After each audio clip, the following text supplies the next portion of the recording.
Welcome to the channel. Welcome to Rainy Nights with Friends. Tonight I'm with my friend DrDreaaaa. So welcome to the channel. All right, if you've never been here before, this is Rainy Nights with Friends, where I get my friends on, I interview them, and find out what they're like, how they got into motorcycles, what they do, and what they do for fun outside of motorcycling.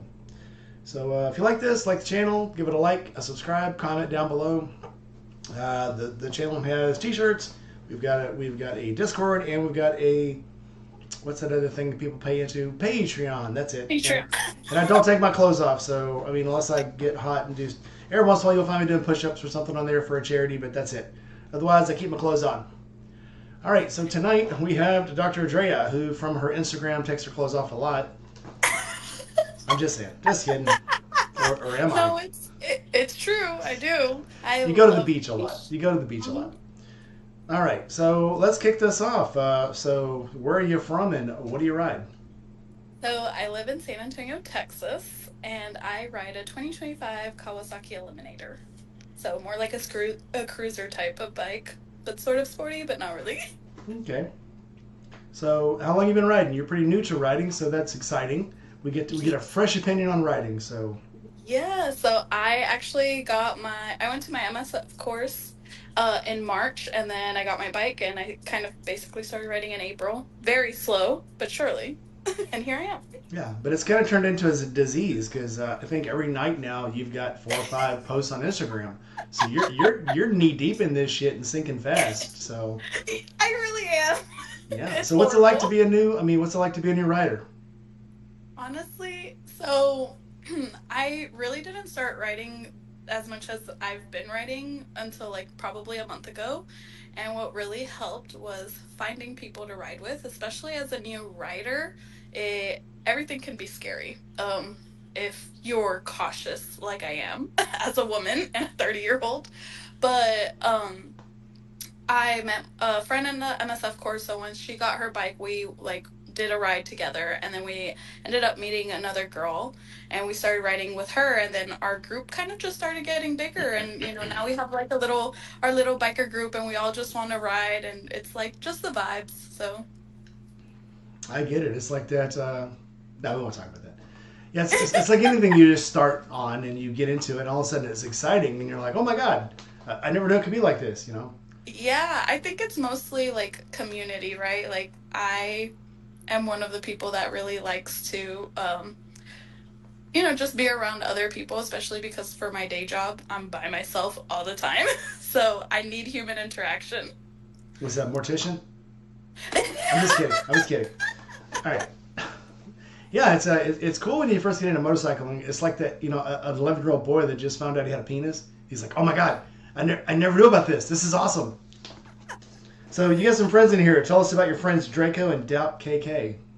Yeah, so they're actually I met Draco probably I feel like a week ago, but it could be 2 weeks ago now because I have no concept of time anymore. I'm like I'd be riding until like 4, 6 in the morning last night. So I'm like, I don't know what time is. I met them a while ago for sure. Julian or Doubt KK, sorry Julian. But we met him at a car meet, and then we just exchanged socials, and then we invited him out. Draco, I think my free Bree met him first, and then so she invited him out to go riding one day, and now they're just kind of the posse. Awesome. Yeah, so you've obviously, I mean, you're new to riding, but you've heard all the memes. You decide to go out for a pie and you stop 200 miles later, or you decide to ride to the coast for some good crabs and good seafood, but you live in Montana. Yeah. Any excuse to get out and ride. So Yes, we've got out. honestly. Yeah, me and my wife used to get out and just decide we're going to go for pie. That's our joke. We're going to go ride for pie, and we'll ride somewhere 150 miles away. Yeah. Get there, have some pie, have lunch, come around, come back. We used to ride with a Goldwing group that they called it the day dinner ride. So they'd leave like 6 o'clock in the morning. We'd meet at a gas station, one of these truck gas stations, to have breakfast. We'd leave Hmm. from there, ride somewhere that's like 100 miles away, stop for pie. Yeah. Ride somewhere else 100 miles away, stop for lunch. Ride somewhere else, stop for ice cream. Ride somewhere else. And one time we rode with them. We started at 6 in the morning on a Saturday, and these guys were like 7:30 at night. We had rode probably 600 miles that day, and these guys were like, hey, it's still pretty early, man. Sun ain't gone down yet. This is like 7:30 at night. They're like, yeah, I think we can ride to Walnut Ridge today. And we're like, dude, I got to work tomorrow. Man, I can't. And when I say 600 miles, I'm talking ride somewhere, stop for 30 minutes, ride 100 other 100 miles, stop for 30 minutes, ride another place, stop for lunch for an hour.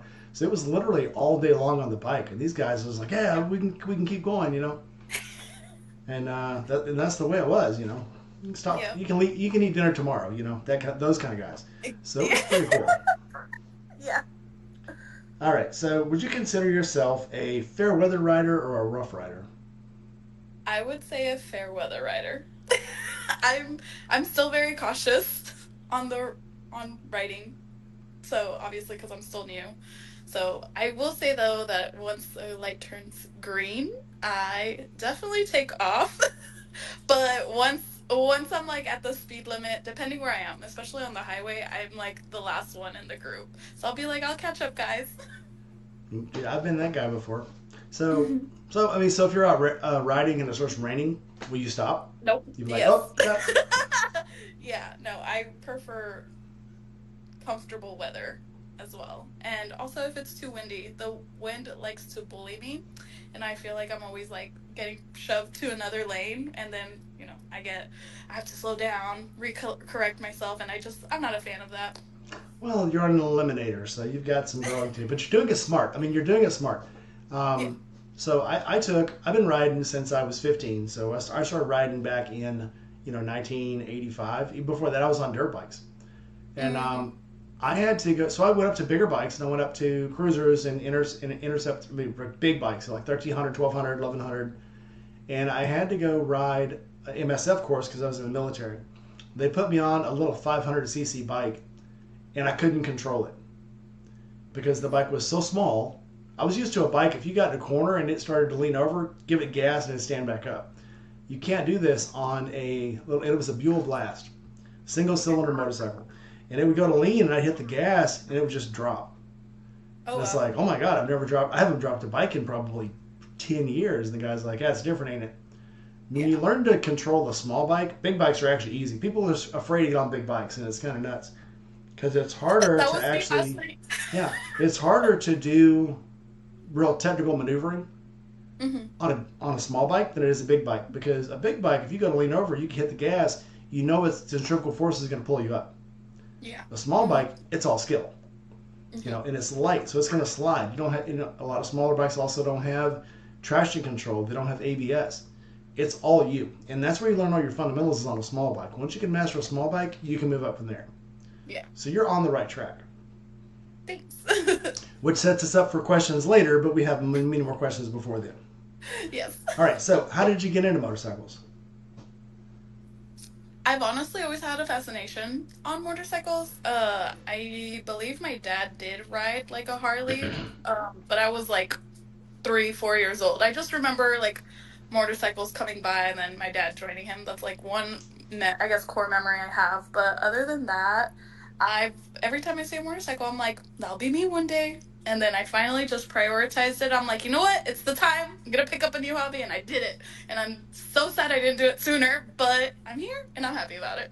Yep, you'll never get anything done by finding the wrong time to do it. Exactly. You got to find the right time. And you got to say, Hmm. this is now. And if you put it off, there's no, yeah, it's that procrastination thing. There's no reason to put something off until tomorrow when you have an opportunity to do it today. Exactly. So, impressing me. All right. So, who inspires you to ride? If you're home and all of a sudden you get that itch, is it because you get the itch or somebody else gets the itch? Who's going to call you and tell you we're ready to go riding? Or is it just like we're going to All meet of and we're going to do things? Yeah, no, I think it's a combination of everything. For sure, like Wednesday night or Thursday night, I was like, I gotta ride. I need to ride. I need wind therapy, and everyone's like, all right, down, let's go. And then other times there'll be someone else. They're like, dude, I need to go for a ride. Please, let's meet up. I'm like, hey, you don't have to say please. Just tell me when and where. And then like right now, the group text is popping. They're trying to figure out where we're gonna go tonight. So I think it's just a combination of a lot of things, especially if there's like meets and stuff like that. We try to pop in just to see like what it is, maybe meet a couple of people and stuff like that. Cool. You sound like a vampire rider. Which You know what's hilarious is that I've become a vampire writer, and I blame this whole group that I'm with because I cannot sleep during the day, and I've been so tired. I took a nap right before this, so I could be a little more awake, but I don't, and that's because I don't like driving at night in general, or especially in weather. Like, I'll stay inside, but when it comes to my motorcycle, I'm like, hey, what time is it? It's time to ride. I don't care what time it is. I just did a video, and I did it to Aurora's Running with the Wolves, and I did a bunch of night riding with a bunch of my friends, which is weird for me because so I ride every day. It's my only transportation. I have 3 motorcycles and no cars. Nice. My wife has a car, but that's my wife's, Yeah. and that's for when we get in that when I go going somewhere with her. So if I'm riding, I'm by myself most of the Yeah. time. But I love riding at night because there's something just so different about it. You don't have the bustle, you don't have the traffic, you don't have Yes. crazy soccer moms trying to get their kids to school. When you're out in the middle of the night, it's just you and the road. But I put it to the song "Running with the Wolves" because it was such a fitting, psychological image of just like being out, just you, your pack, and you're in the moon. And there's nothing like riding at night. I love it. Get out of Yeah. the city, get out on some roads. Some of my best videos were out so there's a stretch of road when I go down to Florida, all the way between Memphis and Birmingham and Montgomery and all the way down to Georgia. There's nothing. There's no cities. You pass through a city, you're out of the city in like 30 minutes, and all of a sudden you're back on roads, country roads again. Yeah. Nothing but moonlight and animals and raccoons shooting the finger at you because you scare them. So Yeah. it's just an awesome time. It really is. I agree. So are you getting used to riding at night? You just rather ride in the daytime or? Um, I mean, at this point, I'm used to writing at night. But and especially because I'm in Texas, so it's so hot during the day, where all of my friends have their little glove suntan. I said, not I. You know my Instagram. I care about my suntan too much. Yeah, I will be baking in that heat, or I will be back at the beach to make sure I even my suntan out. I don't play about my suntan. So I think that's why we've been writing specifically at night a lot, just because surprisingly the weather has been really nice, especially these past 2 days. Yeah, back to the beach, huh? We had to go back. We had to go back to the beach. I love it there. Dry Heat Doug just ducked in. Welcome, Doug. If you guys got any questions for her, we met her a little bit last night. We did the Friday night with friends with her last night. Learned a little bit about her, but she's like a deep well. There's so much more to her, and we're gonna find that out. So if you guys got questions, even you guys that know her, that friends with her, if you've got a question for her, put it down in the comments, and we'll get it. So Dry Heat Doug, you're one of my moderators. If somebody posts a good question, pin it where I can see it. Chasing Ghost, welcome in. Yep, Chasing Ghost is also in Texas, Oh, and she's a trucker, so she drives all day, and the only time she really has to ride is at night. She does a lot of her videos at night too. She'll go live at night, which is cool. So, bring in another question. When are you going to start a YouTube channel? I haven't thought about starting a YouTube channel. I wouldn't even know like where to begin and stuff like that. I like making silly videos with my friends and stuff like that. So I've never thought about making a YouTube channel. But man, I mean, if you're asking, I guess maybe I should. It's a lot of fun. It's a lot of fun. You meet a lot of cool people, and Yeah. it's things you do every day anyway. I mean, granted, every once in a while you got to go a little extra for these videos, but it's stuff I do every day anyway. Yeah. Being on the motorcycle, talking to myself inside my helmet, talking about things, and then you just publish it and let everybody know what's going on inside your head. As long as you don't get arrested for that, it's great. Yeah. It's a good time. I mean, I have to think about it for sure now. All right, but yeah, Ghost says I usually ride at night mostly to my work schedule, and it's Texas, very hot Gulf Coast. So she's not. She's where we were talking about last night. She's down by like Corpus Christi, Galveston, that area, which is yeah, nice. I love Which being is where down. I was raised, Corpus Christi. I love it down there. Paul Beersley, welcome in. So Doubt KK asks, do you think you would like daily vlogging? Yes and no. I would say it would have to be about my life in general, just because I travel for work a lot. So it wouldn't just be motorcycle. It would literally be me like, hey, this is the flight I'm catching. I had to wake up at 3 a.m. today. So I'm like, I think, and that's probably what I would kind of hesitate with doing a YouTube channel, is because my videos would probably be relatively sparse in between because I travel for work and I just started school on Thursday, so I'm a busy gal.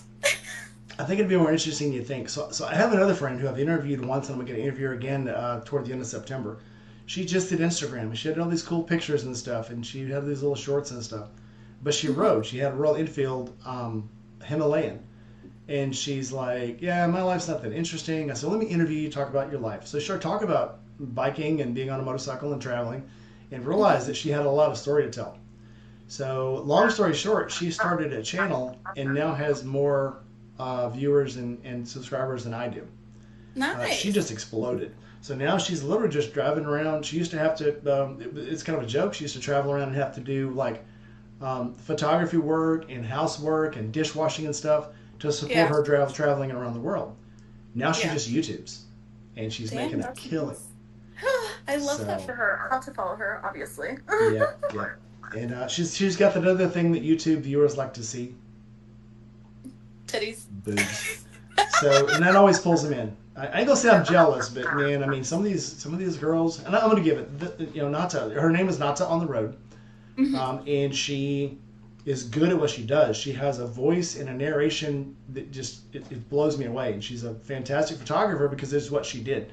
She was traveling Yeah. around the world for doing photography for magazines. She'd go to a hotel and say, "Hey, I'll do a photo spread on your hotel if you let me stay for a couple of weeks, and I'll do these beach shots. I'll make you pamphlets and stuff. I'll get in touch with some of my people that print, and we'll make a bunch of cool little stuff for you." Mhm. Now she just travels. Now she just travels on it. So That's super awesome. but it was her base that got her. I mean, it wasn't like she all of a sudden one day started to make a channel and had nothing, didn't know what to do. She Yeah. just took her life and put it on video. Put it on there. Yeah. Just put it on Okay. video. So let's I make love this about less about other people and more about you.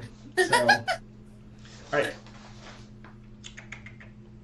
Obviously, so I was going to ask if you'd rather a solo ride or a group ride, but you're in a wolf pack, so I I'm am. going to Yeah. I say it's a definitely. pack.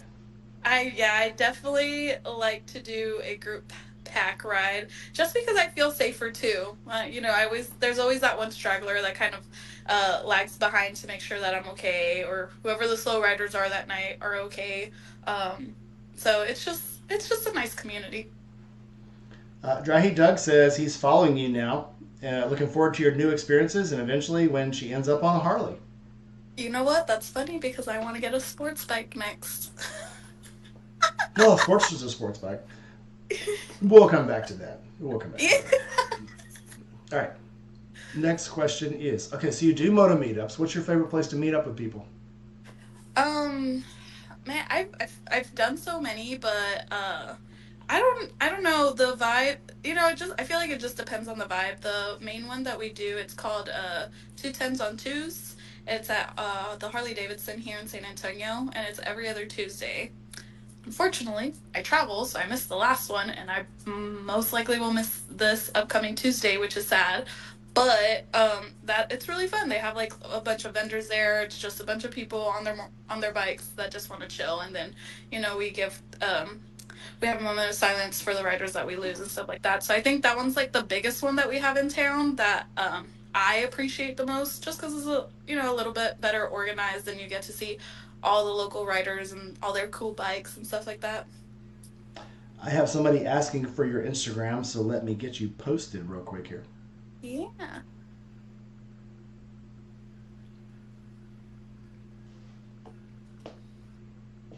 It's funny. I just had you in here, so I'm going to try to. We'll come back to it. We'll come back to it. Somebody can post your Instagram, or we'll post it afterwards. Sorry, I'm not good at multitasking. I've already got three things going You're on. good. Or you could. Oh, I could. Andrea. Oh, that's you. That is me. That's you. Andrea just stepped in. Oh, she did because she's been here the whole time. Cool. All right.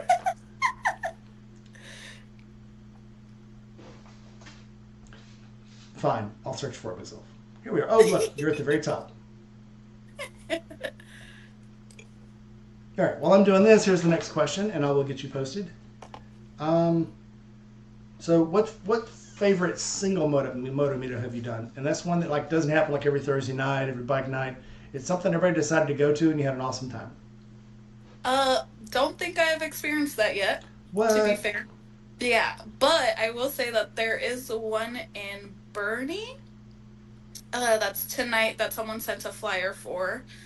So I don't know if we're gonna go to that one or not, but I mean it looks cool and fun, but we'll see. But as of right now, I haven't done a solo moto meetup yet.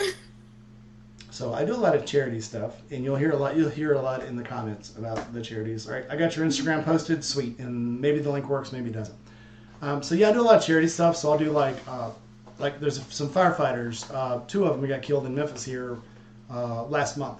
So they had a big thing at the Harley dealership. I went to the one last month. There was one today, but I ended up staying home watching movies with my wife, so I did that instead. But there are a lot of meetups for like good causes, good charities. You know, if somebody's house burns down, a kid gets cancer, I go to all those. Yeah. Because it's it's a special way to like give back to your community.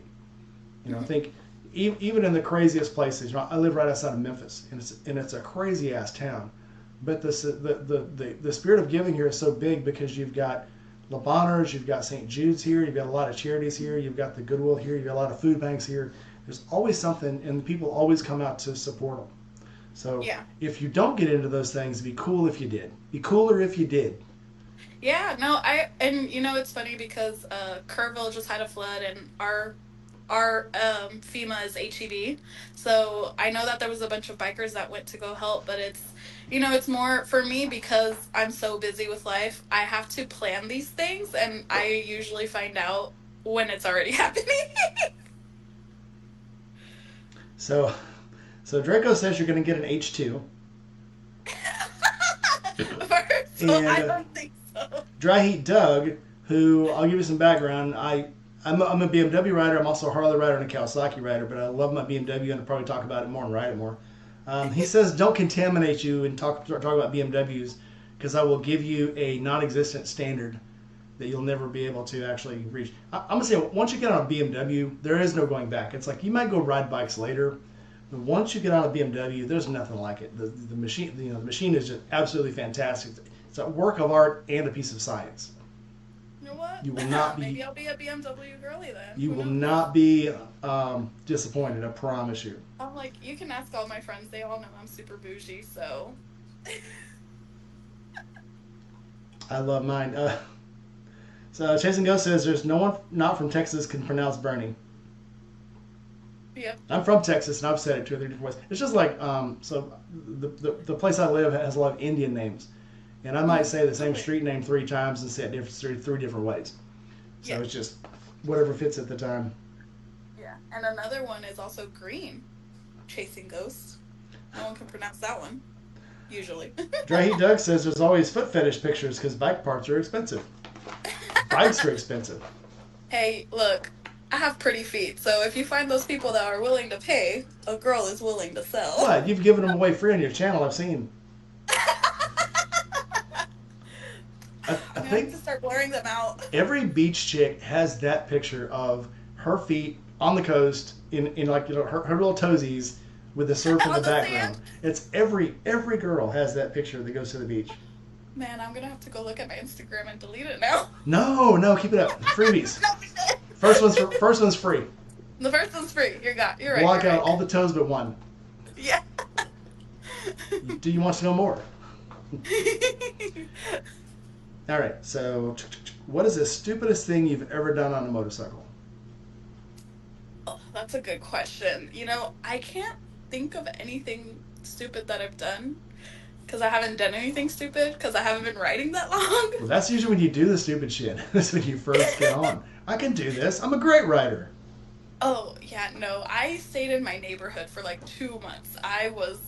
I'm just terrified of being in an accident. So once it's in my wheelhouse of skills, I will not, I ride my ride, essentially.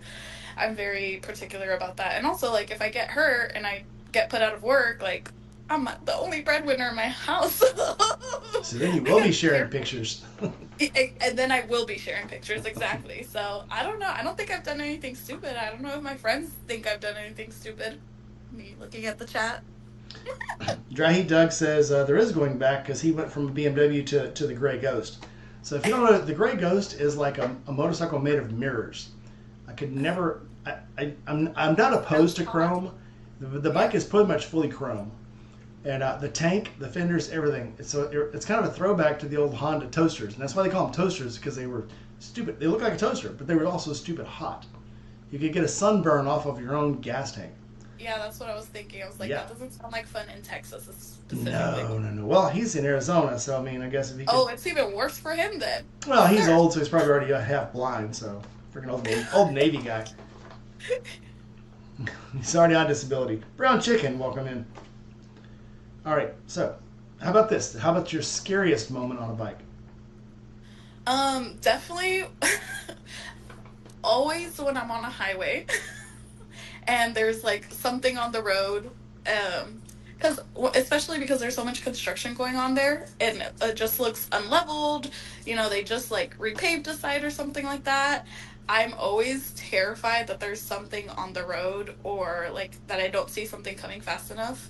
That it just terrifies me, so I'm always like super tense on the bike. But things that have happened is definitely gravel around kind of my vicinity. There's so much gravel, so there was this one turn that I did. Thankfully I didn't fall. But a girl learned, hey, watch for the gravel a lot better now. But I did like kind of skid out my back tire and I was like, oh my god, I'm okay. Oh yeah, gravel and sand are my two biggest fears. I mean, I'm not scared of clippings. I'm not scared of a lot of stuff in the road. I'm not scared of even like trash and stuff. I'm scared of gravel, and I'm scared of sand and wet leaves. That's the three things. I know I have more friends who have lost control on gravel, sand, and leaves than anything. Never clippings. I don't know why people are so scared of clippings. I think so. I mean, anything in the road that you panic on will make you wreck. Whether that be a raccoon, a deer, a dog, whatever.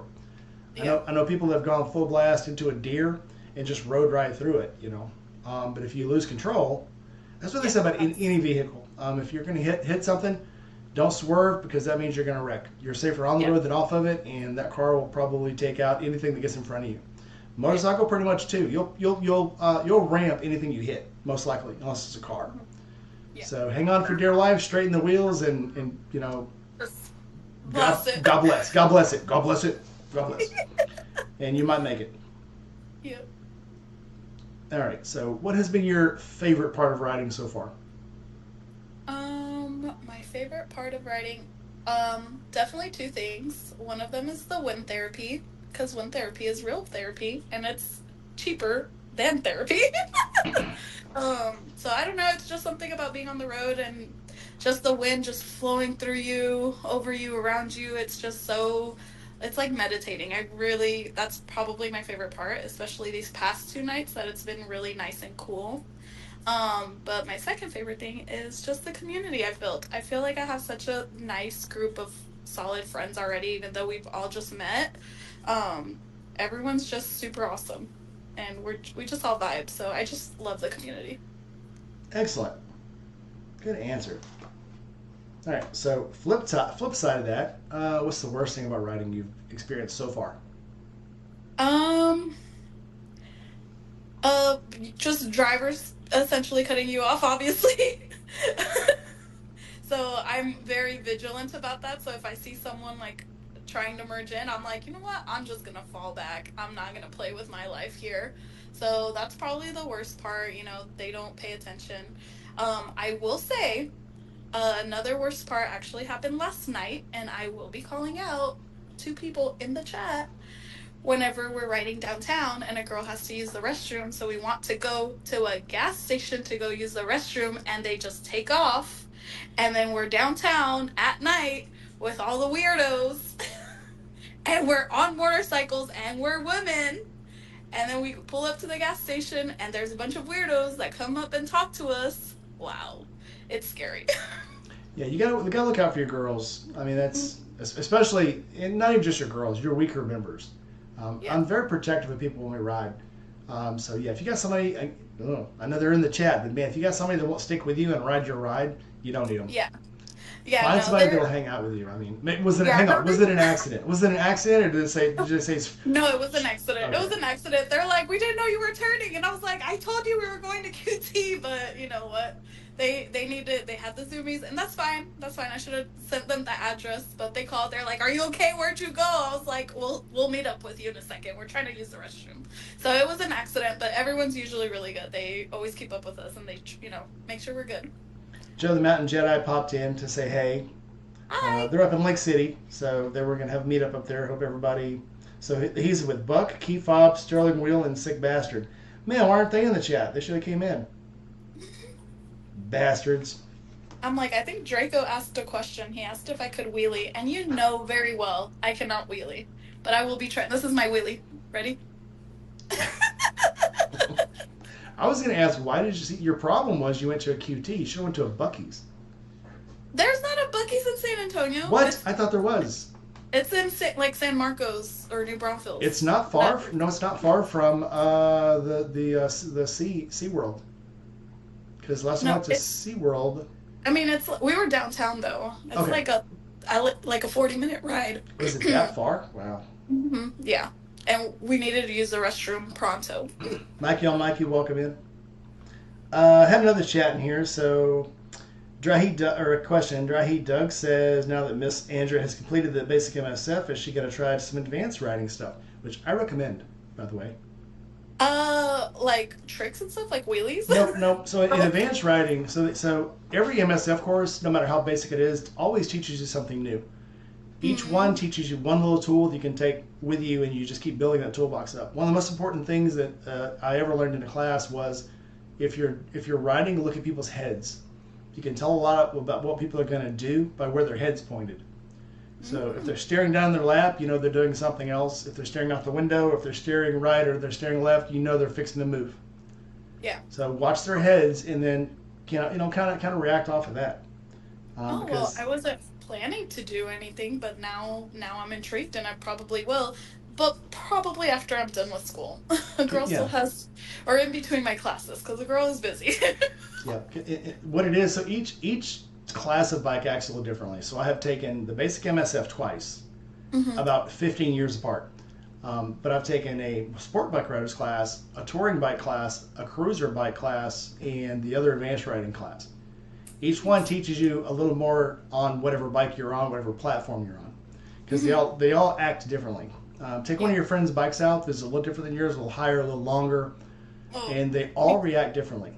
Yep, we did that last night. I'm like, one of them can tell you, Julian can tell you, he was on everyone's bike last night. Most important thing is, as soon as you start on it, remember you're a beginner. Yep. If you've been riding for 20 years, you get on somebody else's bike, you're a beginner, because you don't know that bike. Take it slowly. I'm like, Draco can tell you too. I got on his bike and I made them stand on the other side so they could catch me in case I fell, because that's what I don't like about sports bikes is I'm short. That's one thing I don't like about my riding experience is that I'm so short. So I obviously bought the Eliminator because I can flat foot it, and as a beginner that was really important for me. But I want to get other bikes down the line, but a girl is short. So I feel like I'm a little limited until I'm obviously a lot more experienced and knowledgeable. But so how tall are you? 5'2". 5'2". That's not short. It is when you're sitting on a bike and your feet can't flat foot. I'm barely on the tippy toes on. He has an R7. I was on tippy toes on both ends. Once the bike's moving, they're all the same height. I mean, it's like laying down. Okay, yeah, but still. What if I'm on a stoplight? My calves were hurting. You compensate. Again, that's where you learn to do stuff. I mean. Yeah. Yeah. Paul says he's not a fan of broken roads with longitudinal cracks. Yes. Cracks. Even worse than that to me, so around in Texas, there's a lot of drawbridges, especially if you go down like the seaboard coast, like by Sierra State Park, and you're riding across like the south on the small highways. There's a lot of drawbridges. And it's weird when you're riding them and you go across that jagged piece and the bike starts to fall. You don't know if the bike's going to clunk down or if you're going to smoothly just like settle back in. Because those expansion joints on bridges and stuff are always at different heights. If you catch them falling off, they're better than when you catch them coming up, because those jagged cuts will also rip your tires apart. Yeah. Ask me how I know. I know a friend. How do you? I know a friend. Yeah. So Doug says, I rode for 10 years before taking the basic course, learned some stuff I never would have thought about, taking a few advanced riding classes too. Yeah, and then every time you take the class, they teach you a little more. They kind of evaluate you at the beginning of the class, and they give you some stuff to reach for. And when I did my advanced class, different people in the class were getting different skills to do because they like to see what you were doing, and they just try to make you stretch a little further. Okay, you can ride the 16-foot cone, you can ride the 16-foot snail, go to the 12-foot. Okay, now go to the 10-foot. Because they want you to get better. There's no use in taking a class that you're going to ace. That's not where you learn. Yeah. And they'll tell you that in the class. They'll tell you, we're going to make you fail. Because if we don't find out where you fail, you'll never know what your limits are. Yeah. And then you have something to aim for. So, good stuff. Let's see. Oops. All of a sudden my dialogue jumped. Hold on. Keep talking. I'm here. I'm just laughing at the chat. Jason Ghost says, she's a foot taller. She has the opposite problem. Bikes are too small. Will cramp the hips. That's when you need road bars. You need some road pegs. Cracks, road snakes, tar and desert heat curves, no. All right, on to the next question. On to the next. Let's see. Okay. So what are your plans for this new, well, I say, normally I'd ask this at the beginning of the year, but you've got, what? 4 months Four months left in this year. So what are your plans? What do you plan on doing? Let's break it up to the next 6 months. In the next 6 months, where do you see yourself as far as motorcycling? Still riding. You want to take some trips? You want to go somewhere? You want to change your bike? What do you want to do? I've been wanting to change my bike already, or not change it, just get another one, but a girl needs to slow down. I'm like, let me pay off my bike first, and then I'll get another one. But, in 6 months, ideally, I'd probably be shopping for another bike. And then, hopefully still riding with ideally the same crew, make more friends along the way, and definitely go to some bike meets that are further away, outside, out of town. I think we're trying to plan to go to one in Dallas in October, and everyone wants to ride over there. And if anyone knows, Texas is huge, and San Antonio to Dallas in a car is roughly 5 to 6 hour drive. In a motorcycle with me driving slow, probably gonna be closer to 7-8 hours, and with all the stops. So I'm like, can we just take the bikes up there, because I don't know if I'm that comfortable yet. And they're like, come on, we gotta ride. I was like, we're gonna have to stop somewhere or something overnight, because the girl will be tired.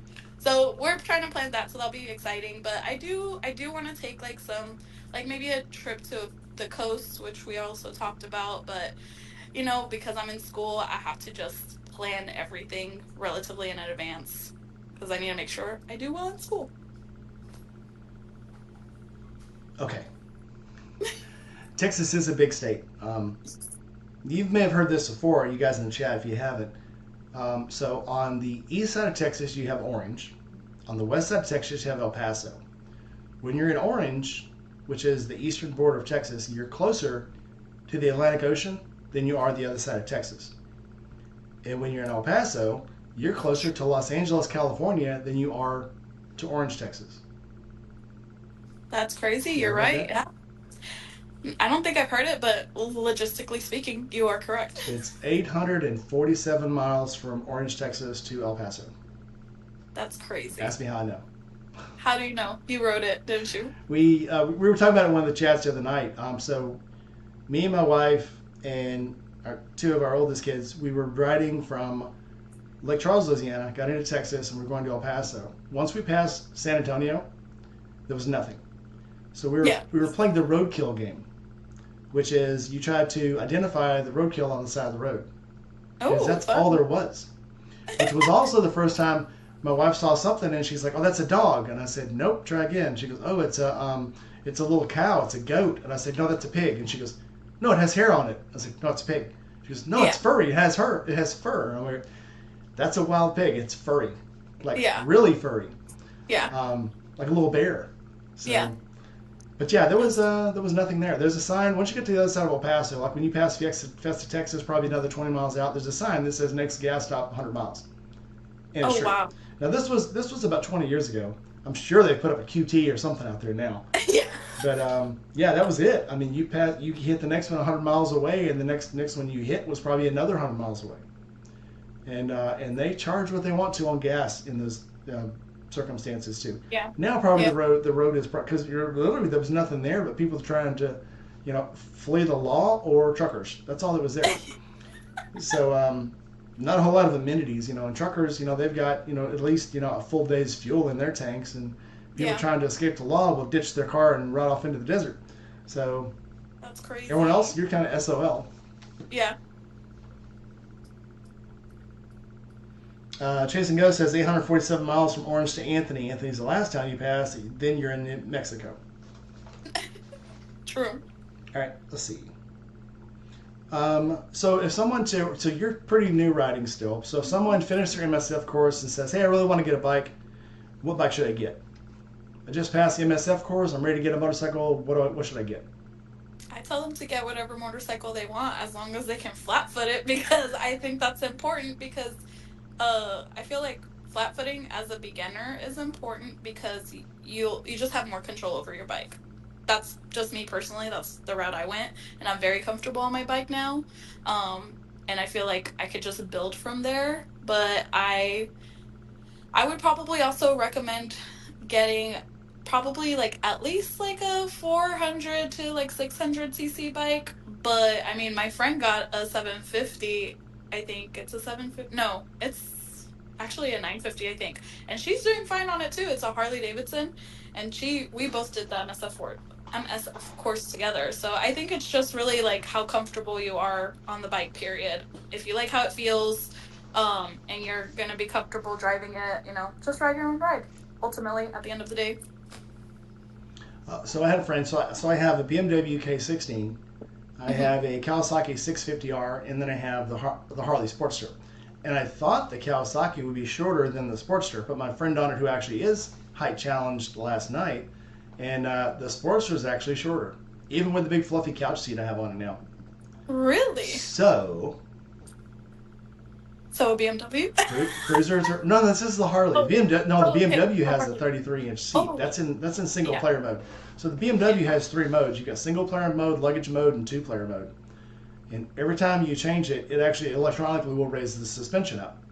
So at the bottom, it's like 32 inches. When you raise it up, by the time you get to the top, it's 35.5 inches. Mm-hmm.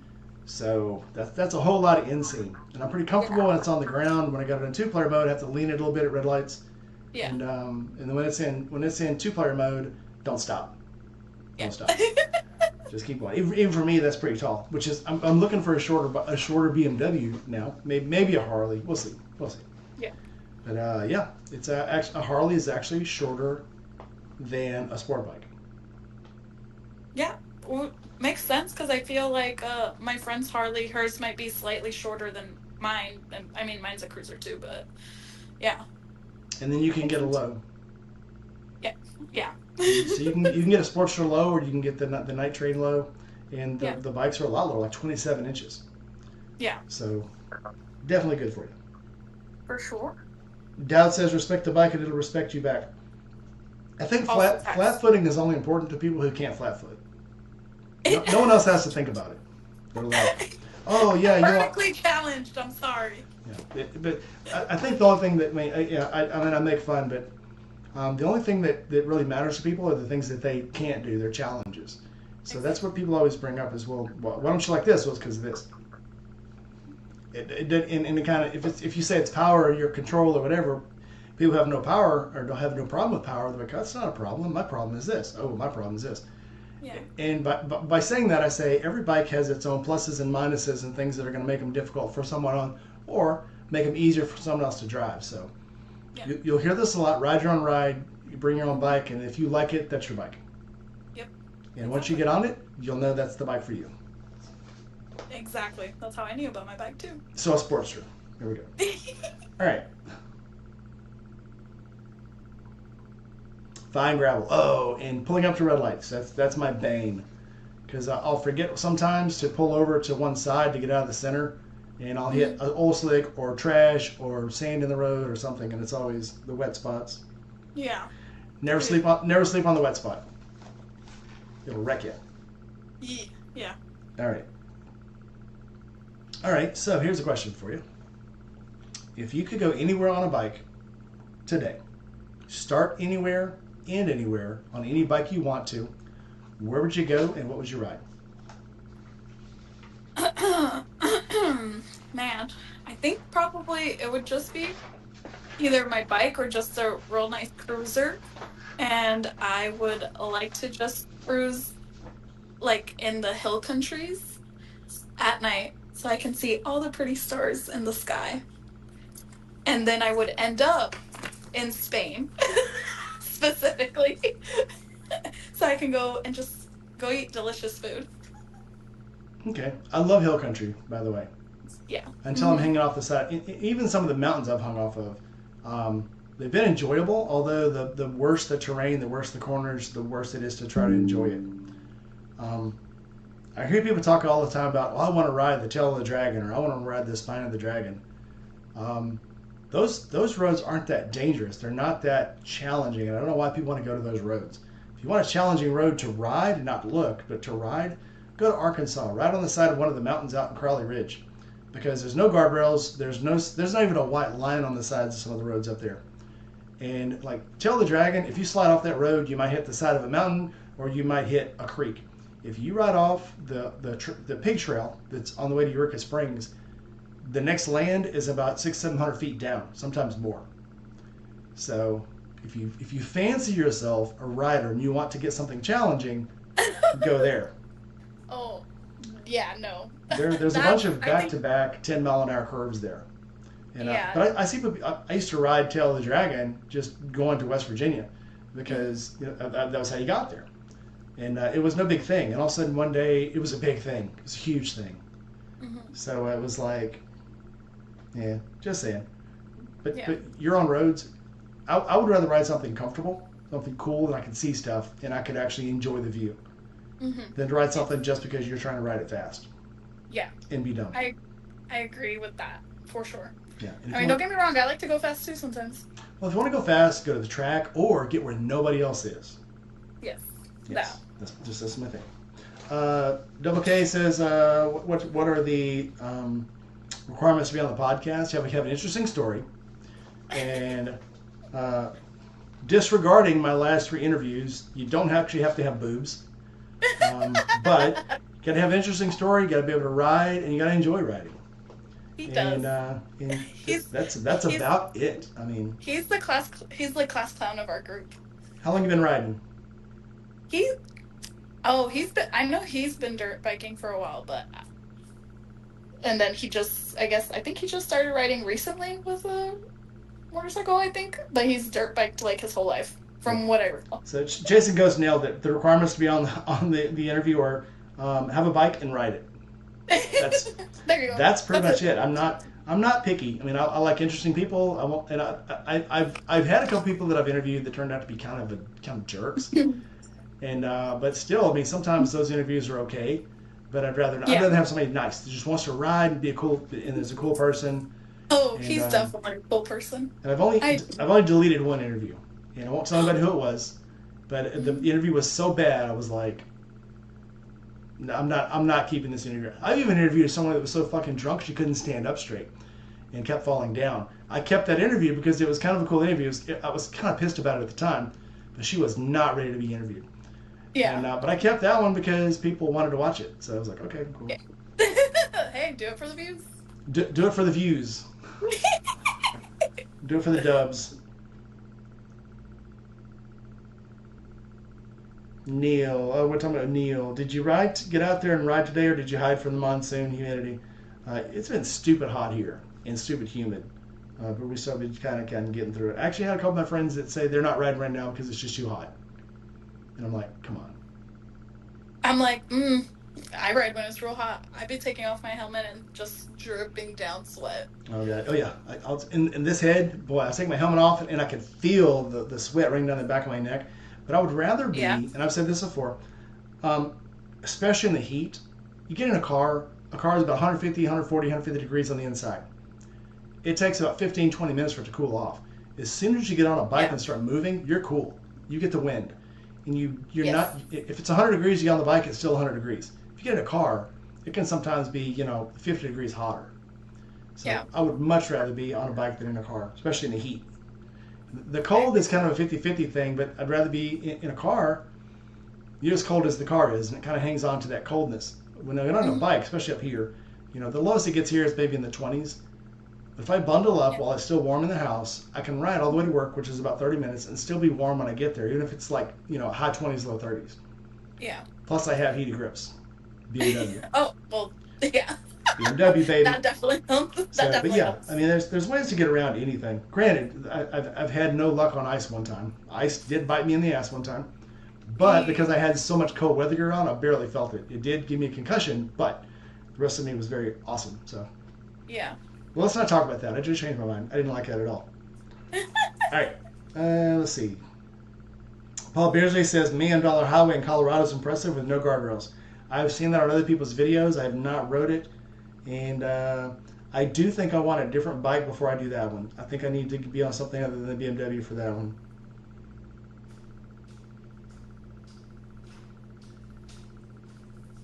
I'm going through... Doug says, so Doug's out towards, Phoenix way? He said it's 109 degrees right now, or Tucson. Yee. That's hot. For sure. And it's dry heat nonetheless. Hence the name Dry Heat Doug. Dry Heat Doug, yep. And he said he still got out and rode it this morning. So he's got that new Harley. He said it's got a UV coating on it to keep it from glaring. I don't know, man. It still seems like it'd be pretty hot. Yeah. Anyway, not for me to judge. All right. Well, let's get on with the questions here. If you guys got any questions for me, make sure you throw them in the comments. All right, let's see. If you could tell a new rider one thing you had to learn the hard way, what would it be? I feel like that's a good question too. I don't know. Oh man, I don't know. Uh-oh. Jeez. Okay. I guess just. Well, that's the show. Okay, that's the show, everybody. All right. I guess just be careful who you ride with. Honestly, I think it's important to people who respect how you ride, and they're not reckless driving essentially where it could endanger you. I don't say it's a hard lesson that I learned, but when you go out with the group, you expect to be as a group because you want to account for everyone and make sure that they're all okay. Cool. Neil popped in. Hello, Neil. Neil says mornings are the best. 60s and 70s, 93 now. It just got here where it's like it broke being 70 in the morning. It got down to like 68, I think, Friday morning. Last week it was above 80 every day in the morning. I leave at like 5:15, 5:30 in the morning, and it's been just stupid hot. Then coming home it's like 110. So this is actually kind of cool now. I love it. I love it, especially on a motorcycle. Mm-hmm. Yes. And you can breathe. So Dry Heat asks if you will go to. We haven't got to talk about Forgotten Angels yet, but he wants to know if you're coming to the camp out in August. I know you're or in October. I know you're still going to school. You got a lot of things going on. We have a camp out in October in Tampa, and we go to raise money for children who have aged out of foster care. Remember what I said about riding for charities? That's my thing. I love riding for charities. So this one's for kids who have aged out of foster care. For you guys who don't know, who's probably half of the chat right now, so in Florida, foster children, once they turn 18, they're out of the system. They don't get paid for them. And for a good foster parent, they'll keep taking care of the kid. For most of these foster parents who use them like puppy mills, they get $1,200 a month for each kid they have. So they'll have a house and they'll put 12 kids in a house. And they'll, as soon as they turn 18, literally the night they turn 18, they kick them out on the street because they're like, no, they don't have to, and it's legal, absolutely legal. They'll kick them out on the street. So what Forgotten Angels does is they take these kids off the street, give them a home, teach them skills. Because a lot of these kids, again, they're used like puppy mills. They keep them in a room because they get paid for them. They don't have to feed them. They don't have to give them clothes. They literally have to have clothes on them. They don't have to buy them more clothes. Most of the time, the clothes they get are donated from somebody else, donated from charities and stuff, and they get them through the foster care system. It's how they get their clothes and stuff. They get fed at school, or they have to go find a way, or if they're lucky enough to get a job. Otherwise, they just get to sit in their rooms all day, and they eat what they can find. Literally, they're living like homeless kids, but they're in somebody's house, which is really strange. So Forgotten Angels takes these kids in, teaches them how to look for jobs, teaches them how to tie their shoes sometimes, teaches them how to apply for jobs, how to ride motorcycles. This is one of the things when they get there, they have to graduate school, get a license, and learn how to ride or drive. Because that is the only way anyone's going to get ahead in life, is to be able to have transportation and some kind of education. So that's a requirement. But when they get them there, if you ever go, if you see it on video or anything, you'll see all these little tiny homes. They'll basically take these she sheds, and they can either convert these she sheds, and that's what they live in. So they have like a bunkhouse that they sleep in until they can build their own little shed to live in, and then they live in it. There's no requirement for them to leave. They leave when they feel like it. They're not like chickens out of a nest. They kick them out when they think they can fly. They stay there. They build these little houses, so they learn carpentry skills. They learn drafting skills. They learn land leveling skills. They learn plumbing, all this stuff. They also learn how to work on cars, work on motorcycles, and help around the property, because it's like 17 acres there. So they learn how to mow grass, chop down trees, do all this stuff. And then when they go get jobs, they get an education, and then they leave when they feel like it. So motorcycles are a big part of that, because it's Florida, and it's the easiest thing to get down there is a motorcycle. The license is easy, the gas is cheap, and you can get a $50 motorcycle, $100 motorcycle, fix it up, and you've got transportation. It might be a 125cc Eliminator that somebody's wrecked, but it'll get you around. It'll get you to your job. It'll get you to school. It'll get you to college, where you can continue your education. So I love that. I'll definitely want more information on that, because if I can if I can swing it, I'll swing it. Yep, and I will definitely give you all the information you need, because it's the last weekend in October. Every year is the last weekend of October, and then the weekend of St. Patrick's Day in March. Okay. March is a little cold, not there, but trying to get there. You won't have any problem. You're going to jump on I-10 and you'll be there, if you ride or drive. You'll be there you'll be there in like 10 hours. So I come down from Memphis. It takes me, if I drive it straight, it's about 13, 14 hours. Usually I try to break it up. If I'm driving overnight, I'll leave right after work. I'll be there the next day, like by noon.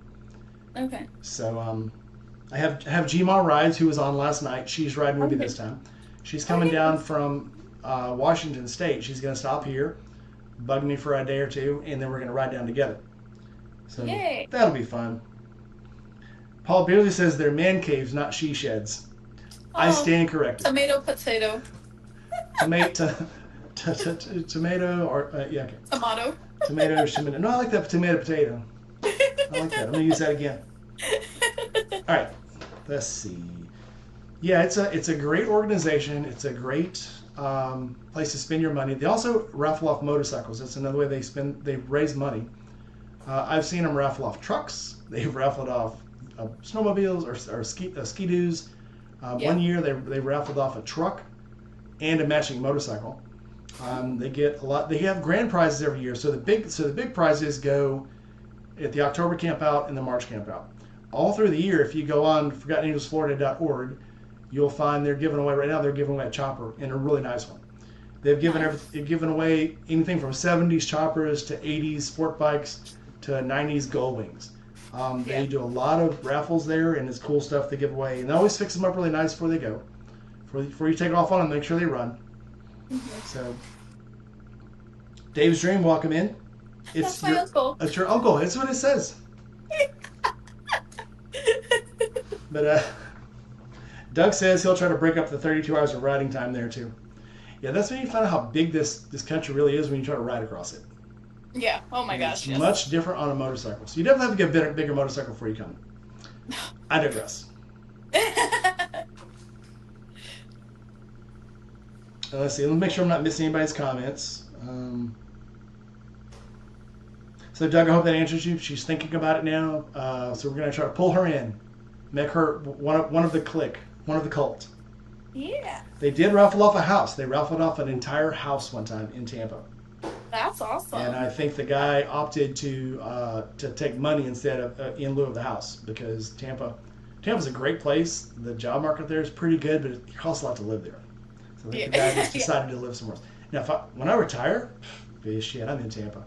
I love it down there. It's an awesome place. But yeah, it's really nice. I like Tampa. It's a nice area.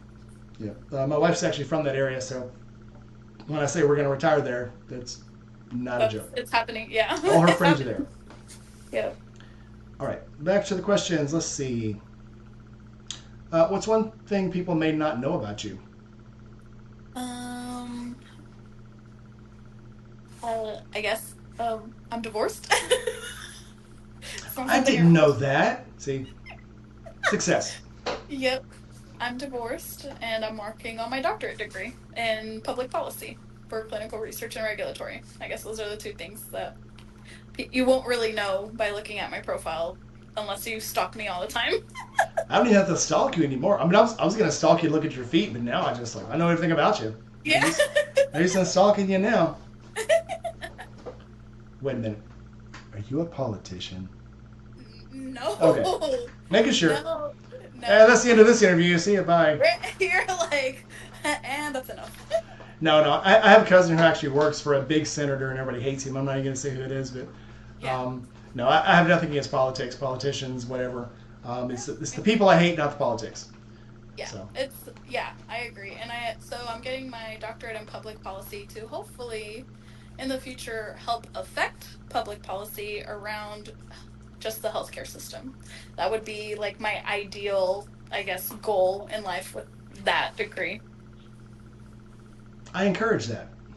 Yes, I think we have a very messed up healthcare system, and I just want everyone, you know, I just think people should have access to it, and it shouldn't be like, a crooked system, which is what it is. I absolutely agree. So when I first started working, and again, the thing that makes healthcare crooked is all the people who are involved in it that make money. Yes. Healthcare itself is not that expensive. What makes it expensive, and we've seen this like on cars, auto Hmm. insurance used to be. I used to insure a car for $20 a month.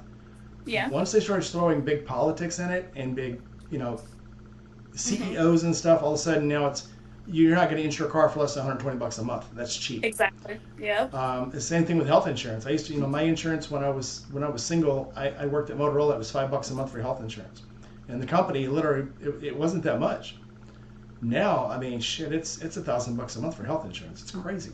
Yeah, And it's stupid. but that's not what pays. I mean, it doesn't pay for your insurance. That's what all the doctors Because then you don't have get that money.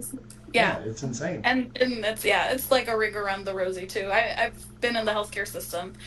My mom's a pediatrician, so I know her side of it, right?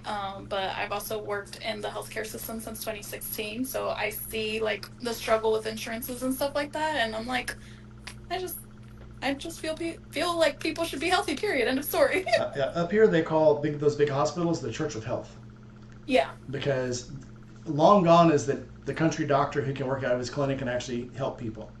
Now Yes. everything has to be in these huge doctors, huge conglomerations, huge networks, Hmm. and again, the doctors and the nurses, they're not the ones getting the money. It's these big corporations who Yeah. they walk with this money. It's insane. You Yeah. hear about these CEOs of these big health companies that are making 500 million a year. The hell, they're not doctors. How the hell are they making money? How are they making 500 million a year if you're not a doctor in the Yeah. healthcare industry? It's insane. Yep.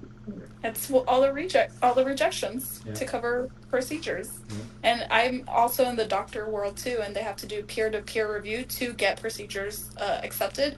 And most of the time, the peer-to-peer review is not actually a peer that they're talking to. Yep. It's just a random doctor that's not even in that, like, Yeah, my wife whatever. has lupus, and she has to do all these peer-to-peer reviews for treatments, and it's like, this is the treatment, and it can be a treatment she's already taking, and all of a sudden they've got to go, oh, we need a peer-to-peer review for this, Yeah. and it's like, why? I've been having this treatment, for 4 years. Why all of a sudden there needs to be a review?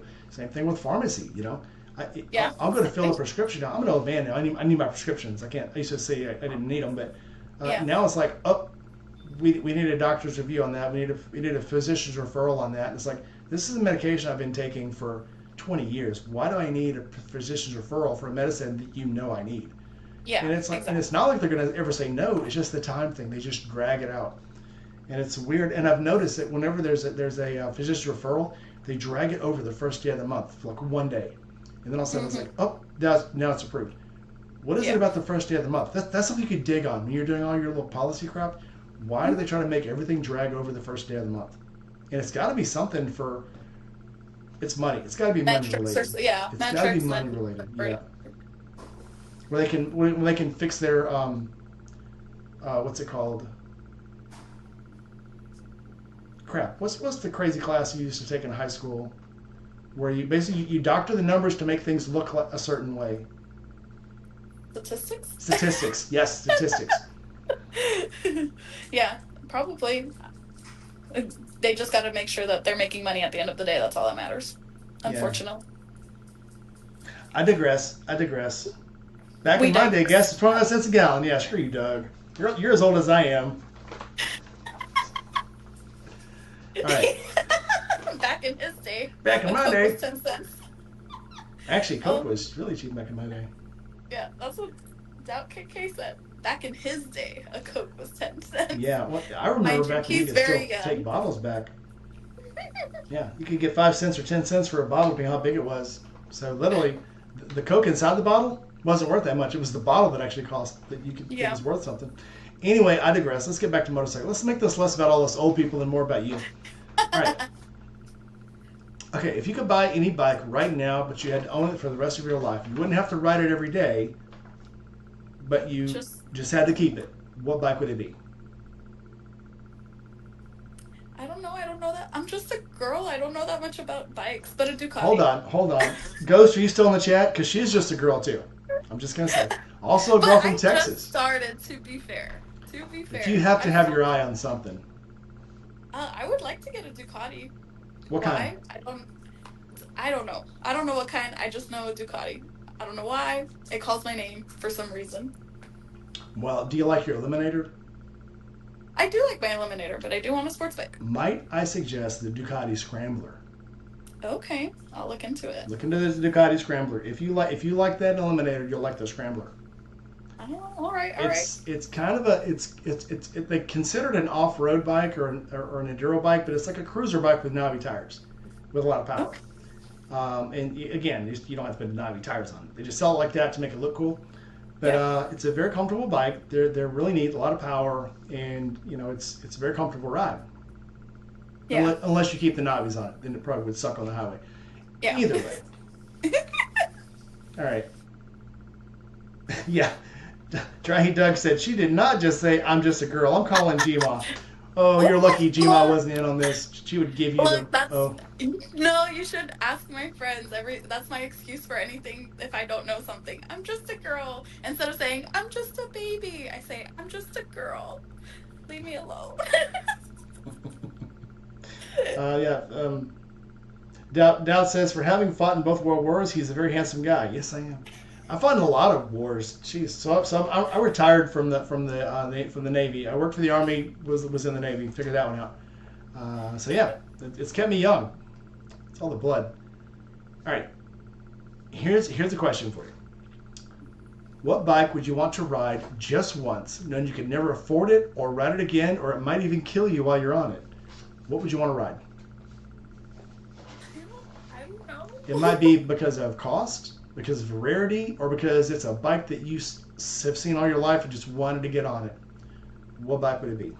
But once you got off of it, you can never get back on.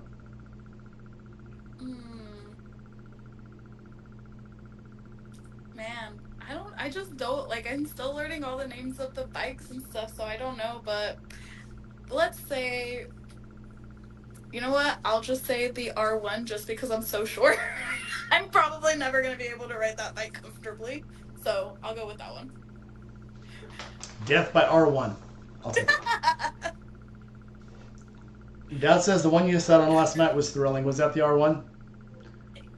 Yeah, my feet were dangling. They had to lift it straight up, and my feet were just. That's an honest thrill. So anybody got any questions, throw them down in the chat. Oh, and if you got questions for me at the end, save your questions, and you can ask me some questions. All right, so what is your toxic trait?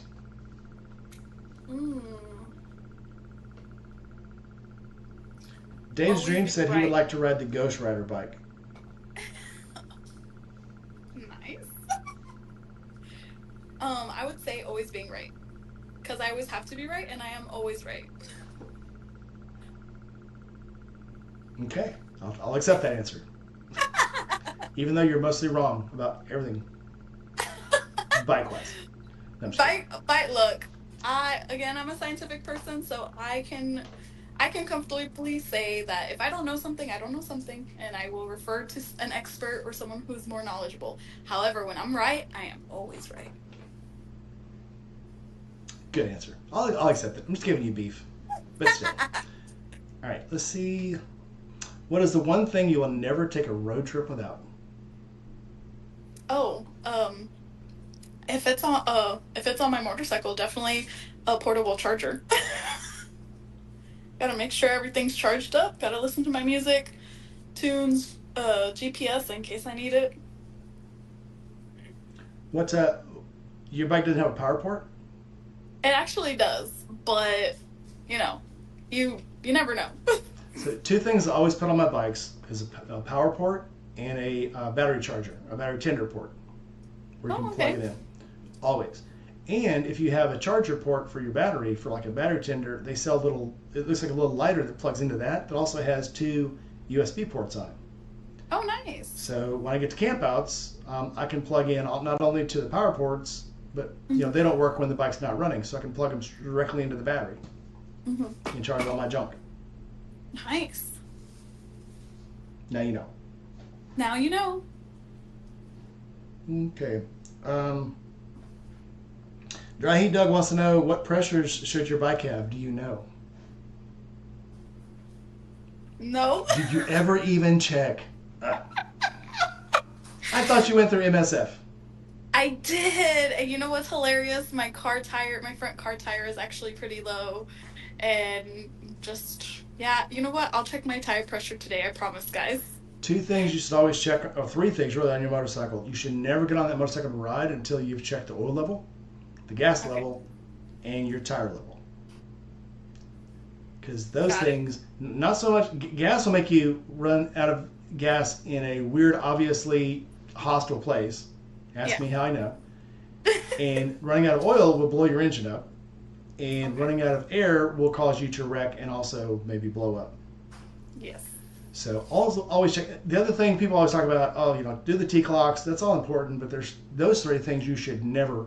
T-clocks maybe once a week to go through the full check of all the weird stuff on the bike, checking all the bolts, checking the sprockets on the bike, and checking chain tension and stuff.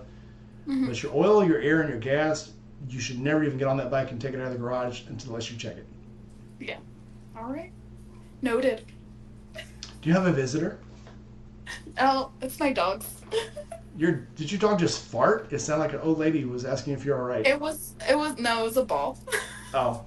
We're going to stick with the old lady. It's old lady farting. All right.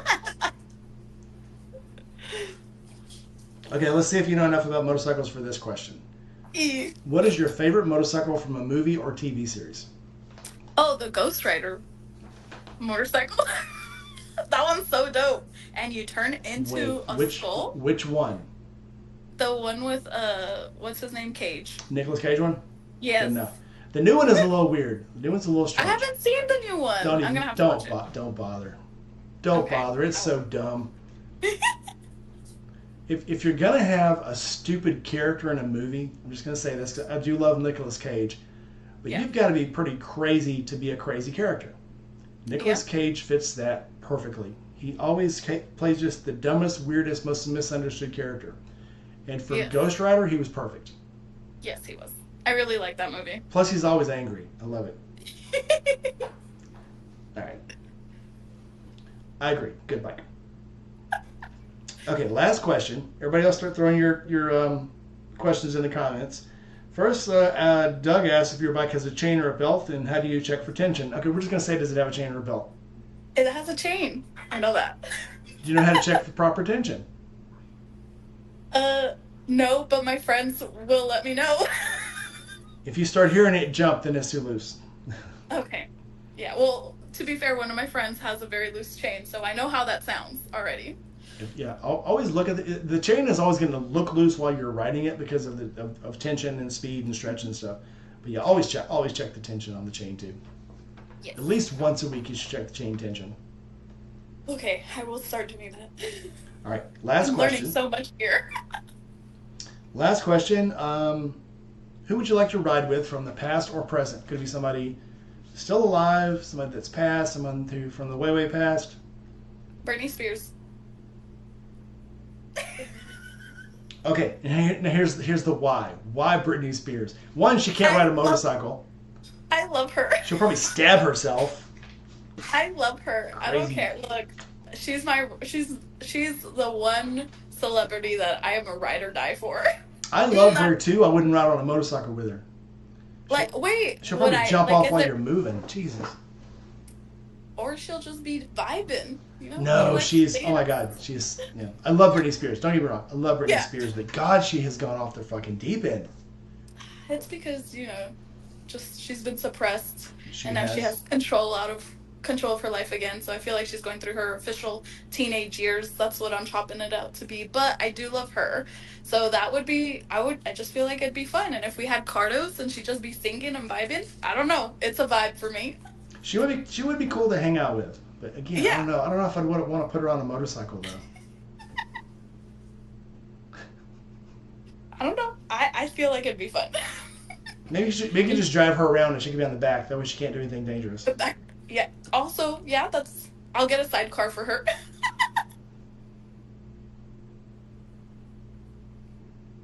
I'm not gonna have any trivia questions on anybody's birthdays unless they so they want to know your birthday, month, and day. I'm not. It's for trivia. I'll never answer that question. I will ask. What's your zodiac sign? Scorpio. I knew you'd be a Scorpio. A November Scorpio, though. Okay. Yeah. Very important. Very important. I do not associate with October Scorpios. I have beef with them. Draw that line. Yeah, we got beef. Yeah. Looking for some more questions here. How many miles are on your bike right now? Ooh, I think I'm officially at I think I'm officially at like 2,500 miles. Have you done your oil change yet? Yes, I already took it to go get tuned up and everything. Cool. Because I got a maintenance plan because I'm just a girl. I'm just a girl. I'd like to ride with her. That'd be cool. What? Who's that? Gwen Stefani? Oh, yeah. Yeah. But only because Blake Shelton would be there too. That's not fair. Like some motorcycles. That's a 2-for-1. Like some motorcycles. That'd be cool. That's a 2-for-1. That doesn't count. I want to ride with people that actually ride. So I don't want to ride someone that's beyond my experience that I think would get me killed. But also I don't want to ride with somebody who doesn't ride. Yeah. So Norman Reedus. So between Norman Reedus, Ewan McGregor, Charlie Borman, if I like to ride like they do. Ride. Also, if you see something, it's like, oh, let's stop. It's time for cake now. Time for some fried chicken. Let's stop there and get pie. Yeah. And then if there's something cool, I want to watch it because I'm very interested in things and looking at things and taking pictures of things and just looking at things and going, oh my God. There's a piece of road I never knew existed. I've rode across this bridge, and it's in Ohio.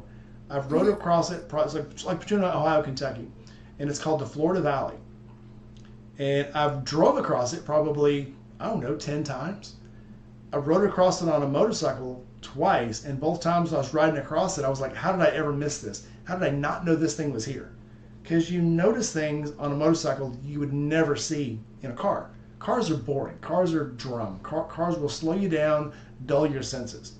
Mm-hmm. And what's crazy when you're, I don't know if you've ever been this way in Ohio. Anybody's been across the Florida Valley in Ohio, let me know.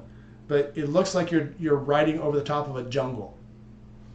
Mm-hmm. You ever see those? So when they show this big, you've seen this big, I think it's in Costa Rica, they have the giant satellite dome that's laid into the valley of the mountain. Mm-hmm. That's what it looks like. It looks like you should not be driving across it. You should be like, highlining. You should be doing, a zip line across it because it just looks so cool. Nice. Right. I will have to say that I would change my answer to Norman Reedus because I love that man. Good. I'm affecting you already. I've corrupted you. I love Norman Reedus. So I watched. Have you seen his shows on? They're on Amazon right now. No. He has a show on Amazon called Ride. Every once in a while it's free, so I have it saved in my wish list, and then when it's free I watch it, and then all of a sudden they start charging for it again, and I don't get to watch it for a while. Yeah. And he has rode all over the United States, Mexico, the South. He's rode up in Montana. He's rode down in Louisiana. He's rode in Georgia, Florida, Texas, everywhere. He's even gone to I think he went to Germany. He went to Japan. He went down in Africa. Awesome. But he just rides around with other people. Yeah, that's cool. And Oh, I'll definitely have to check it out you then. know, and he rides with people you wouldn't think would ride. Of course, Yeah, he rode with Keanu Reeves, but then he rode with I Balthazar could just. Getty. You know, he rode with um, what's his name? I think he went with Jesse James too. He went with crap. I think I said Balthazar Getty already. But all these people you just wouldn't think that ride motorcycles. Yeah, yeah. And you learn a different part of somebody when you stay on the road with them. And on one of the episodes, they went down to Louisiana. No, they were in Alabama, and they stopped at some festival, and they were having like races in a gas station parking lot on mini bikes. Hmm. And so they stopped, and some guys like, oh yeah, we make our own moonshine. Come around back here. And they got moonshine. They got him drunk. You know, they went out and got him on one of the mini bikes, and they raced around the gas station parking lot. Yeah, Just fun stuff, you know, and that's the kind of traveling I like to do. yeah. That's fun. My uncle said that I would pick Sailor Moon, which is very true, but you also didn't specify if they had to be real or fake. So, to be fair, I would pick Sailor Moon to drive with. Anime character. Can she drive though? Oh, she can do anything. She's she's a 2D character. Doesn't that mean they're isn't a 2D character? That doesn't that mean they're fake? Yeah. We used to use that insult. Yeah, you're 2D. You're not real. Damn, that is rough. Yeah. All right. No, not you. You're pretty real. You're very 3D. My friend who was telling me last night that what you were doing told me you were very 3D. All right. So, are you interested in learning your own maintenance? Someone's asking. Yes. Yeah, no, that's definitely part of my plan. I'm just taking it day by day. Um, Obviously, I'm back in school, but I do plan to learn maintenance. Just have to figure out where I can learn it because I'm more of a I can learn by myself, but I'm more of a let me sit in a class and learn. I feel like that's the best way I can learn, and I'm very hands-on as well. So whether it be someone to show me or I take a class, like that's my plan. Might I recommend? I am one of those guys who makes YouTube videos about doing maintenance on your own bikes. So Okay. I do oil changes. I'll change tires. I'll handlebars, changing brakes, changing seats, changing gas tanks. I have the. Have you heard the joke? Ran when parked. So on Craigslist, eBay, marketplace and stuff, they talk about ran when parked, and the joke is they'll talk about a 1979 Dodge Charger, 420 blown motor, blah blah blah. In the very last line will say ran when parked. The joke of that is it might have been parked 10 years ago. Mm. So there's all these bikes that have been parked for years, but in the owner's mind, it could be because the owner, maybe like me, is really old and they're like, oh, I just parked it last year, but it might actually have been 10 years ago. Yeah. So ran when parked is the joke. Well, I'm actually got a bike and I'm calling it the ran when wrecked series because this bike was wrecked on the Memphis Speedway about 12 years ago, now 13 years ago now. Yeah. And someone gave it to me for free and I've been restoring it. Ooh, So okay. I've restored the seat, the gas tank, the gas pump, the handlebars. I got lights for it. I got tail lights for it that I might actually go put on the Harley now because I really like them. But I'm getting it back to its former glory. Nice. So, but yeah, the joke is ran when wrecked instead of Yeah. ran when parked. So you want to learn stuff? Get on YouTube. Look up your bike. Yeah. Look up how to do an oil change on your bike, and you'll see it. And once you see it, it makes so much sense. And you're only scared of the things we talked about this last night. You're only scared of the things you've never done. Yeah, and that's very true. Yes. Once you do it, it's like that was easy. Yeah. And that's no matter Literally what you realize. do. So yeah, so I recommend get one of your friends, have them bring you out there, watch a video, see how it's done, find out where the plug is, where you fill it, where to check the oil, where the filter is, and how to get everything off, and then try to do it yourself with somebody watching. Yeah. And you're really, even without somebody watching, as long as you got a drain pan under it, there's nothing you can do wrong. Change your own oil. Yeah. Only thing you can do is forget to put the plug in, and make sure the pan's under it when you do that, because that's what we call it in the business a self-correcting error. Yeah. It's something you only do once, because once Yeah. you do it, you're like, I'll never do that again. Yeah. Yep. Yeah, you'll never forget that. Which I have a bunch of jokes about that from the military. But let's see if there's any more questions. All right, we don't have any more questions, so I guess the last question is going to be yours. Ask me some questions. To you? Sure. You can Okay. ask Doug. He's been asking you questions all night. I know, right? Wow, Doug. My number one fan now. Let's see. I guess, what is your advice for new writers? Same thing I just told you. You're only scared of something until you do it, and then it becomes old hat. So if you're scared of riding on the highway, if you're scared of riding on asphalt, if you're scared of riding corners, if you're scared of changing your own oil, Mm-hmm. the only way you're going to get over that fear is to do it. Yeah. All right. I've had a lot of friends who, and I had one that rode with me a couple years ago that's like, hey, meet me down in Florida. Well, I can't ride that far. How do you know? You ever read that far? Did you try and fail? Yep. If you tried and failed, what made you fail? Is it a self-correcting error? Did you do something wrong then that you can fix now? Yeah. So try everything once. You'll never know. Even like food, same way. The grossest sounding foods only sound gross until you try them and find out if they're really gross or not. Right now, it's just a theory. So just try it. You'll never know. Yeah, that's true. And All never right. let anybody tell you can't do something, even if you're just a girl. Oh, no, that fuels my fire. It's fine. I will do it out of spite. That is Oh, my motto. okay. I'll do some reverse psychology on you. Bet you can't change your own oil. You're just a girl. Your boobs will get in the way. You can't do it. You'll get it on your tattoos and you'll ruin them. You can't do it. Well, I will be learning before we ever meet up at one of your functions. Oh, it's gonna be fun. Yeah. mm, let's see. Any other questions? I guess do you have a rule of thumb whenever you're writing in a group? Yes. Stay Which away from is? the people that think they're the best writer in the group. If I'm with a group and somebody starts acting crazy and starts trying to, I do put this out in the very beginning, and I will not regret this ever. You know the little kill switch game everybody plays? Yeah. I make it very clear, if you ever try to kill my kill switch, I'll beat the shit out of you. Ooh. Because I have been in rides where people don't realize somebody's killing their switch, and when they go to kill it, then they turn around, and all of a sudden their mind was about to drop the clutch, drop the gear, and take off. A lot of people leave their bikes in gear. So when they hit that kill switch, now that you've thrown off their path, and you'll make somebody wreck doing that. Okay. Yeah. So, especially if they're keeping their bike under power, because a lot of people will keep their clutch kind of engaged to hold themselves on a hill or something. If Yeah. you kill that switch, all of a sudden the bike's rolling back. Now they're thrown off. Their balance is off. They're going to drop that bike Yeah, and that's probably true. hurt themselves. So that's the one thing I make very clear in any rides I do, especially when I'm leading a ride. No kill Yeah. switch game.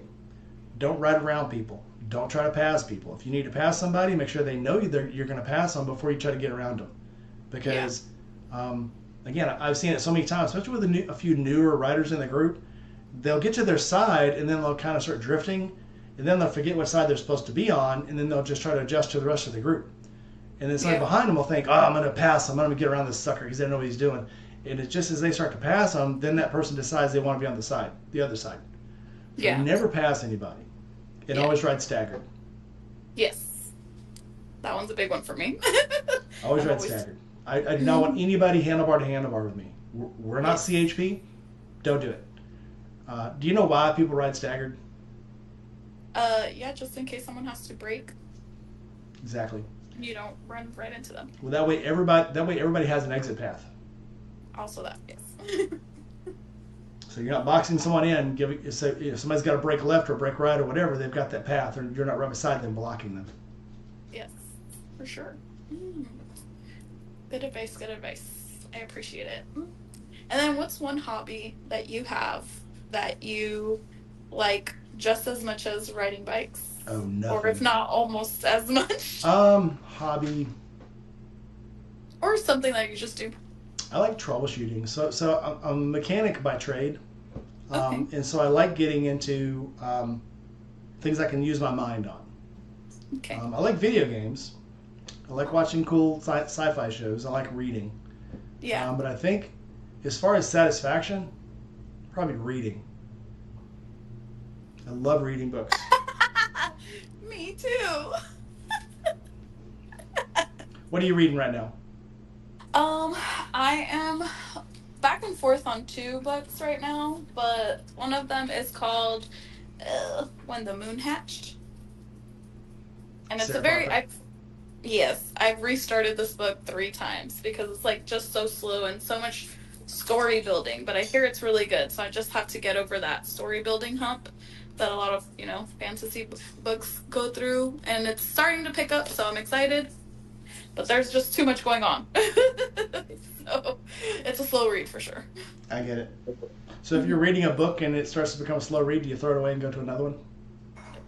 I like to finish books. I don't like it's hard for me to DNF them, so do not finish. It's hard for me because I'm so curious. I need to know the ending. How does this book end? Some stories that I'm reading. So I have Amazon Kindle Unlimited. Oh, okay, yeah. And so it's like $9.99 a month to read as many books as you want to. So if I get into a book that sucks, I'll give it a chance, try to make it at least chapter 5. I'll never stop reading something before chapter 5 unless it just really sucks. Yeah. Once I get to chapter 5, if it still sucks, I'm like, I don't have time for this. Yeah. And I say that because I read a lot of sci-fi. So I read a lot of sci-fi portal fantasies where it's like the mystic world crosses over with, medieval world, or today's guy gets thrown in the past. And so a lot of those books are written by AI now because they've gotten so big. And it's funny to read a lot of these stories. They sound exactly the same because they're using the same AI program to write them. Yeah. And they get boring. Mm-hmm. So my favorite writer is Michael Anderle. He writes a lot of this sci-fi portal fantasy where people. The one I'm reading now is about a dwarf with a alopecia, who's also a giant. Really twisted, but she crosses over. She's a bodyguard for the royal queen, who's also a descendant of King Arthur. It's very deep shit. Yeah. But it's a good book because he writes it all himself. Him and another writer. He co-writes a lot of stuff. Yeah. But these books that are AI written, you can tell within the first couple chapters because everything matches up to every other AI written book, and I've read a few of them. So if they suck, I just stop reading. I wish I could do that. I'm just such a curious person. It's my downfall. And I hate any book where they start trying to write sex to it. And the first guy, somewhere along the book, he growled at her, "Come here." Stop! And I'm like, I like my I'm smut, done. right? I'm done. No, smut's good. I hate it when they take some dude that all of a sudden is like, "Oh, the girl's trusting him so much, and you don't mess with my women." Then he grabs her by the back of the head and says, "Come here." It's like, that's in every freaking slut novel, I swear. And it's so stupid. God forbid a girl loves someone who growls, right? Yeah, nah, it's old. It's old. How many times can you get growled at, really? I don't know. I guess we'll have to find out. I'm like, who wants to growl at me? Well, now. You gotta start playing with your boobs again now. Sorry, Mike. All right. YouTube can be your friend when doing maintenance. All right. Any other questions? You may got any questions in the comments other than growling? No growling. No growling. No growling allowed in the comments. Send me a voice memo of your best growl. Roar. That was my stomach. Sorry. If you hear growling from me, it's probably my stomach. 0 fall, 0 fail. 0 fall. All right. One more question. Let's see who'll come up with a question first. Give me one more question, audience. Give us one good one. Here's one for you. If I was to come visit you right now and say, "Hey, let's go for a ride." Okay. Or if I said, "Let's go for a ride," where would we go? I would probably do Bandera. Go to Bandera because that's a really nice, like, winding road, and it's basically hill country too, so you get to see beautiful views. I like trees, cool roads, lakes. I wouldn't say there's a lot of trees, but it's very hilly. I like riding in forests. When I go down, my favorite way to ride, even though it does take you to Atlanta, is through the Talladega Forest. Okay. In Georgia, very cool. In parts of Alabama, but I love riding through those dark forests. As long as there's not leaves all over the road. Yes. Then we're okay. Yay! All right. If nobody else has anything, we're going to go ahead and sign off. So, final thoughts. What do you got? What do you got for me? I really love biking, and I definitely think everyone should get into it. Doug says, thank you for letting that old salty biker have you on the show, Andrew. You're pretty damn awesome. Hope to see you out there.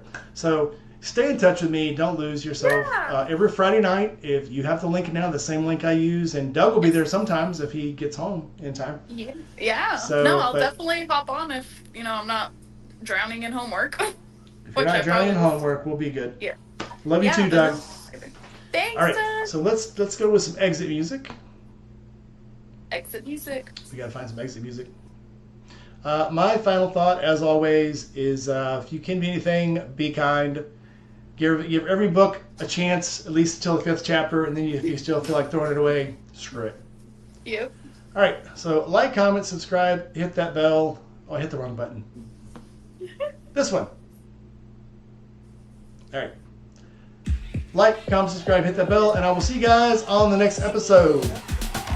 Peace out. You want to dance for a while? Go ahead.